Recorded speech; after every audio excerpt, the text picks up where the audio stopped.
Bom dia, meus amiguinhos, minhas amiguinhas. Mais uma videoaula só para a gente poder esclarecer dúvidas, fazendo na verdade uma espécie de revisão do conteúdo da nossa P2, que, como eu expliquei, será a nota que valerá, né, para esse nosso primeiro bimestre. Veja bem, eu publiquei no grupo que as matérias que a prova iria contemplar seriam interpretação de texto, variante linguística, tipos de sujeito e encontros vocálicos, beleza? Eu vou ter que dividir esse vídeo, portanto, em duas partes, para que ele não fique muito longo e nem cansativo. Interpretação de texto não tem muito o que falar sobre, porque você já tem feito muito isso, tanto nas atividades que vocês têm feito em casa, depois que a gente teve esse isolamento social, mas fazíamos já isso durante as nossas aulas, não é? Então isso não há muito mistério. Aí tinha aquela nova matéria que era o encontro vocálico. O encontro vocálico, como o nome já diz, são quando vogais se encontram na palavra. Então eu tenho um encontro vocálico ali. O que vai definir se ela é um tritongo, um hiato ou um ditongo vai ser na separação das sílabas. Creio eu que no último vídeo eu expliquei assim, de uma forma um pouco, até um tanto quanto clara, em que consiste esse tipo de situação. Veja bem, ditongo, pega meu nome, por exemplo, Antônio. É bem verdade, chama Antônio Carlos, não pega só o nome Antônio. Junto eu tenho o I e o O terminando esta palavra, que é o meu nome, concordam? Se eu separar a sílaba vai ficar Antônio. O I e o O ficou junto? Aliás, ficaram? Ficaram juntos. Então eu tenho aí um ditongo.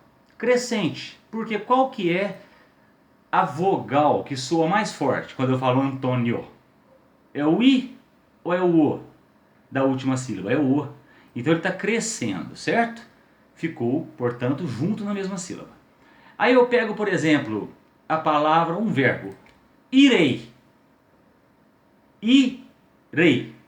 Tenho duas sílabas e numa delas ficou um encontro vocálico do E e do I. Nesse caso, qual que soa mais forte? O E. Então, irei. Eu tenho aqui então um ditongo decrescente, porque ele vai com uma vogal. Lembra que eu disse no último vídeo que não há palavra cuja sílaba tenha mais de uma vogal. As outras farão papéis de semivogais, perfeito? Nesse caso o E fez o papel de vogal e o I de semivogal. Então nós temos aqui um ditongo decrescente, irei. Igual, por exemplo, pai, que eu falei na última videoaula que nós postamos lá na plataforma. Perfeito. Então nós temos aqui a questão do ditongo, que é um encontro vocálico, que permanecem duas vogais na mesma sílaba. Crescente quando ele começa fraco e vai forte. Decrescente quando ele começa forte e vai fraco. Como o exemplo que eu usei agora há pouco. Irei, Antônio. Não é? Veja bem, ele cresceu. E no irei, ele decresceu. Já o hiato, a palavra possui duas vogais na sua construção. Só que na separação de sílabas, o que ocorre? Elas ficam separadas. Se eu falar, por exemplo, assim, juízes, eu tenho o U e o I juntos na palavra, mas na hora que eu separo a sílaba, o I, acontece o que com ele? Ele ficou sozinho.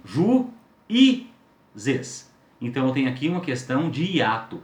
É um encontro vocálico, mas na separação de sílabas, elas separam, porque tanto uma quanto outra, lembra que eu até dei um exemplo de pessoas com personalidades fortes. Se as duas começarem a ficar muito juntas, não dá certo. Então esse é o caso. Tanto o ju quanto o i, que inclusive é acentuado nesse caso, eles são fortes, eles não podem ficar juntos. Nós temos aqui então, portanto, o hiato.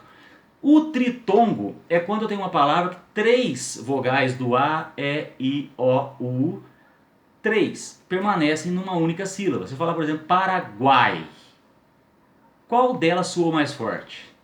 Eu tenho o U, o A e o I na última sílaba. Paraguai. Não foi o A? Então antes dele eu tenho o U como uma semivogal. O A, como eu disse, sempre será vogal. E eu tenho depois o I como uma semivogal. Perfeito?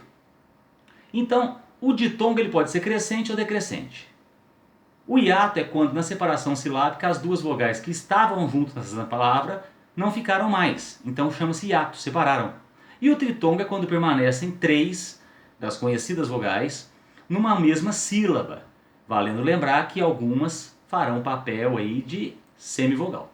O A sempre será vogal, o E e o O pode ser vogal ou semivogal. O I e o U quase sempre são semivogais. Perfeito?